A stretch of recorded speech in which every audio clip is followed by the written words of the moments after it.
So ayun, magandang araw. Nandito tayo ngayon sa Crewmes. Kasama natin yung isang kasama natin na si Mr. Aya, si Boss Aya. Hey yo, outfit check, time check! 10 o'clock after night shift. Yung pinakamasayang break time ng pag nagtatrabaho ka sa night shift kasi ito yung pinakahabang long break. So, nga pala, pag-uusapan natin ngayon kung ano yung trabaho ng assistant waiter. Si Boss Aya kasi siya ay isang assistant waiter, so tatanungin natin siya kung ano nga ba yung mga ginagawa nila at mga duties and responsibilities nila. Ang job description ng assistant waiter. Boss Aya, ano ba yung job description ng pagiging isang assistant is ano ba?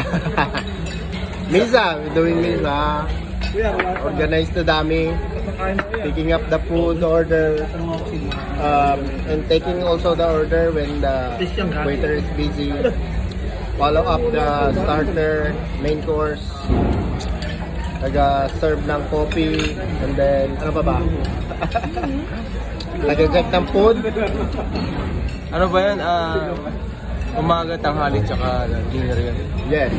Breakfast, lunch, dinner. We don't stop here. We continue. Yeah. This is the life of board. Ito naman yung mga tropa nating mga ano. Yung mga kasama natin. Yan. Ano? Ayan. Noel. Hoy, puta ka!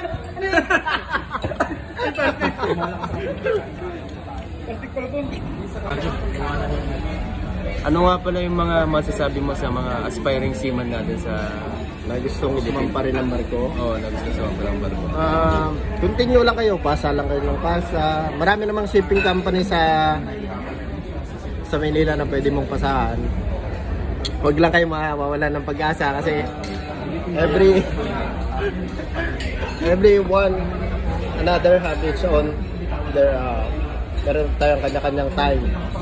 So baka hindi mo lang time, huwag ka lang mawala ng pag-asa.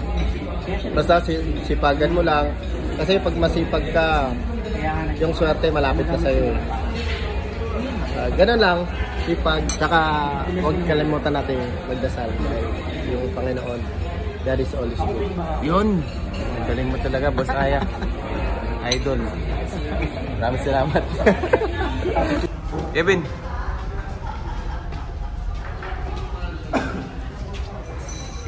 Jazz.